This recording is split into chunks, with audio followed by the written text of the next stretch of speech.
الحمدللہ وکفا والصلاة والسلام علی عبادہ الذین اصطفیٰ اما بعد فاعوذ باللہ من الشیطان الرجیم بسم اللہ الرحمن الرحیم لقد من اللہ علی المؤمنین صدق اللہ العظیم۔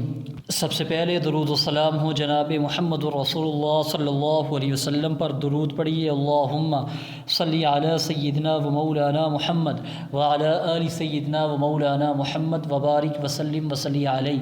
معزز سامعین، آپ حضرات کے سامنے نبی صلی اللہ علیہ وسلم کی مکی زندگی کا دوسرا دور بیان کیا جا رہا ہے، یعنی نبوت کا چوتھا سال۔ جب پہلی بار اسلامی دعوت منظر عام پر آئی تو مشرکین نے اسے دبانے کے لیے وہ کارروائیاں انجام دی جن کا ذکر میں نے آپ کے سامنے گزشتہ ویڈیو میں کیا ہے۔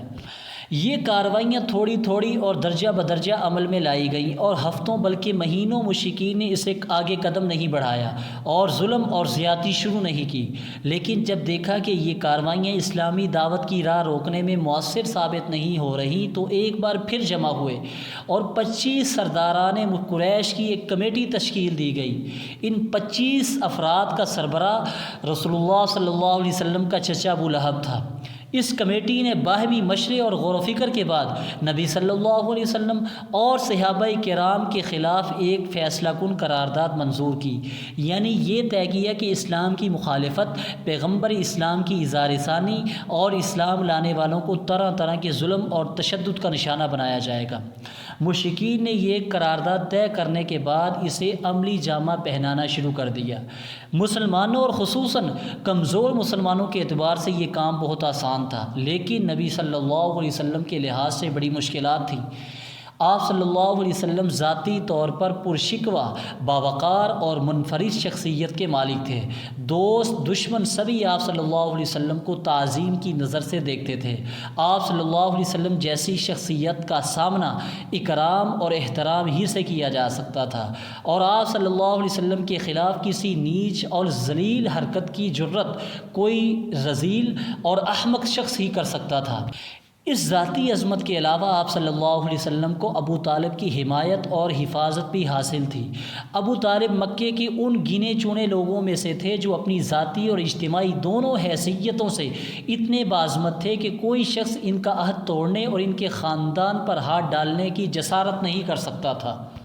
اس صورتحال نے قریش کو سخت پریشانی اور کشمکش سے دوچار کر رکھا تھا، مگر سوال یہ ہے کہ جو دعوت ان کی مذہبی پیشوائی اور دنیاوی سربراہی کی جڑ کاٹ دینا چاہتی تھی، آخر اس پر اتنا لمبا صبر کب تک؟ بالآخر مشرکین نے ابو لہب کی سربراہی میں نبی صلی اللہ علیہ وسلم اور مسلمانوں پر ظلم و جوار کا آغاز کیا۔ معزز سامعین، حقیقت میں نبی صلی اللہ علیہ وسلم کے متعلق ابو لہب کا موقف روز اول ہی سے یہی تھا، حالانکہ قریش نے اس طرح کی بات ابھی سوچی بھی نہ تھی۔ یعنی بنی ہاشم کی مجلس میں جو کچھ کیا، پھر کوہ صفا پر جو حرکت کی اس نے، اور بعض روایات میں یہ بھی مذکور ہے کہ اس نے کوہ صفا پر نبی صلی اللہ علیہ وسلم کو مارنے کے لیے ایک پتھر بھی اٹھایا تھا۔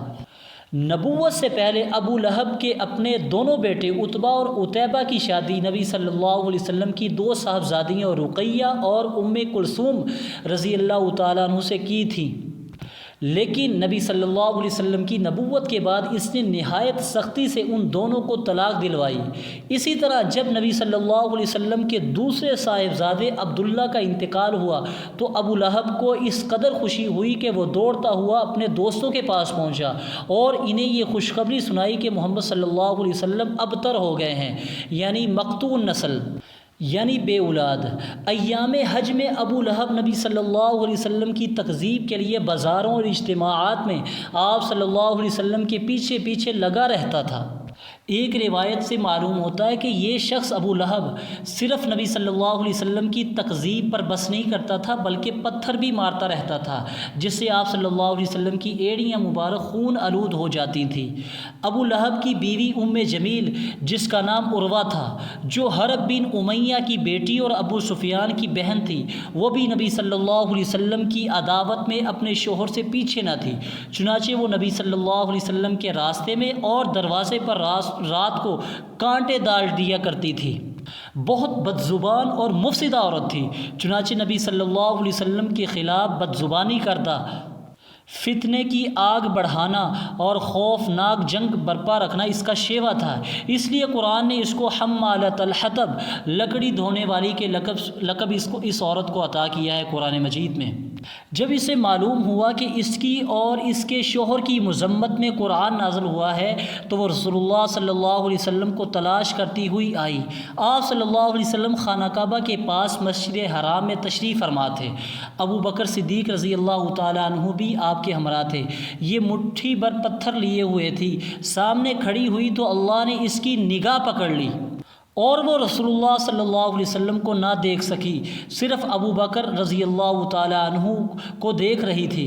اس نے سامنے پہنچتے ہی سوال کیا، ابو بکر تمہارا ساتھی کہاں ہے؟ مجھے معلوم ہوا ہے کہ وہ میری مذمت کرتا ہے، اگر میں نے اسے پا لیا تو اس کے منہ پر یہ پتھر ماروں گی۔ اس کے بعد وہ چلی گئی۔ حضرت ابو بکر صدیق رضی اللہ تعالیٰ عنہ نے عرض کیا، یا رسول اللہ صلی اللہ علیہ وسلم، کیا اس نے آپ صلی اللہ علیہ وسلم کو دیکھا نہیں ہے؟ آپ صلی اللہ علیہ وسلم نے فرمایا، نہیں، اس نے مجھے نہیں دیکھا، اللہ نے اس کی نگاہ پکڑ لی تھی۔ ابو لہب اس کے باوجود یہ ساری حرکتیں کر رہا تھا۔ نبی صلی اللہ علیہ وسلم کا چچا بھی تھا اور پڑوسی بھی تھا، اس کا گھر آپ صلی اللہ علیہ وسلم کے گھر سے متصل تھا۔ اسی طرح آپ صلی اللہ علیہ وسلم کے دوسرے پڑوسی بھی آپ صلی اللہ علیہ وسلم کو گھر کے اندر ستاتے تھے۔ معزز سامعین، میں ان گروہوں کا ذکر کرتا ہوں جو گھر کے اندر نبی صلی اللہ علیہ وسلم کو اذیت دیا کرتے تھے، تکلیف دیا کرتے تھے۔ ان میں ابو لہب، حکم بن عاص بن امیہ، عقبہ بن ابی معیط، عدی بن حمرہ ثقفی اور ابن الاسدہ حزلی، یہ سب کے سب آپ صلی اللہ علیہ وسلم کے پڑوسی تھے۔ ان میں سے حکم بن العاص کے علاوہ کوئی بھی مسلمان نہ ہوا۔ ان کے ستانے کا طریقہ یہ تھا کہ جب آپ صلی اللہ علیہ وسلم نماز پڑھتے تو کوئی شخص بکری کی بچے دانی اس طرح پھینکتا کہ وہ ٹھیک آپ صلی اللہ علیہ وسلم کے اوپر گرتی۔ چولہے پر ہنڈی جب چڑھائی ہوتی تو بچہ دانی اس طرح پھینکتے کہ سیدھا ہنڈی میں جا گرتی۔ آپ صلی اللہ علیہ وسلم نے مجبور ہو کر ایک گرونڈا یعنی مٹی کا ایک اور گھر بنا لیا تاکہ نماز پڑھتے ہوئے ان سے بچ سکیں۔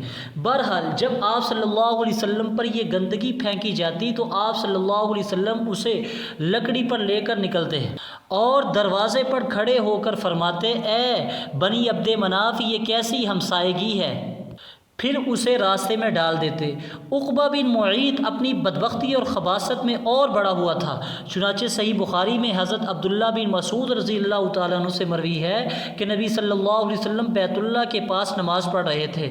ابو جہل اور اس کے کچھ دوست بیٹھے ہوئے تھے، اتنے میں باز نے باز سے کہا، کون ہے جو بنی فلاں کے اونٹ کی اوجی لائے اور جب محمد صلی اللہ علیہ وسلم سجدے میں جائیں تو ان کی پیٹھ پر ڈال دی جائے؟ تو اس پر قوم کا بدبخت ترین آدمی عقبہ بن ابی معیط اٹھا اور اوجری لا کر انتظار کرنے لگا۔ جب نبی صلی اللہ علیہ وسلم سجدے میں تشریف لے گئے تو اسے آپ صلی اللہ علیہ وسلم کی پیٹھ پر دونوں کندھوں کے درمیان ڈال دیا۔ جب حضرت عبداللہ بن مسعود رضی اللہ تعالیٰ عنہ یہ ماجرا بیان کرتے ہیں، وہ کہتے ہیں کہ میں یہ سارا ماجرا دیکھ رہا تھا مگر کچھ کر نہیں سکتا تھا، کاش میرے اندر بچانے کی طاقت ہوتی۔ آگے حضرت عبداللہ بن مسعود رضی اللہ تعالیٰ عنہ بیان کرتے ہیں کہ اس کے بعد وہ ہنسی کے مارے ایک دوسرے پر گرنے لگے۔ رسول اللہ صلی اللہ علیہ وسلم سجدے ہی میں پڑے رہے، سر نہ اٹھایا، یہاں تک کہ حضرت فاطمہ رضی اللہ تعالیٰ عنہ آئی اور آپ صلی اللہ علیہ وسلم کی پیٹھ سے اوج ہٹا کر پھینکی۔ تب آپ صلی اللہ علیہ وسلم نے سر اٹھایا اور پھر 3 بات فرمایا، اللہم علیک قریش، اے اللہ تو قریش کو پکڑ لے۔ جب آپ صلی اللہ علیہ وسلم نے بد دعا کی تو ان پر بہت گراں گزری، کیونکہ ان کا عقیدہ تھا کہ اس شہر میں دعائیں قبول ہو جاتی ہیں۔ اس کے بعد آپ صلی اللہ علیہ وسلم نے نام لے لے کر بد دعا کی، اے اللہ ابو جہل کو پکڑ لے اور عتبہ بن ربی، شیبہ بن ربی، ولید بن عتبہ، امیہ بن خلف، عقبہ بن معیط کو پکڑ لے۔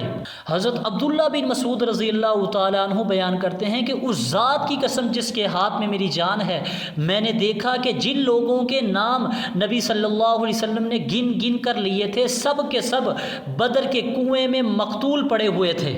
نبی صلی اللہ علیہ وسلم کے غصاقوں کا ہمیشہ سے یہی انجام ہوا ہے۔ وَمَا عَلَيْنَا إِلَّا الْبَلَاغُ الْمُبِينُ۔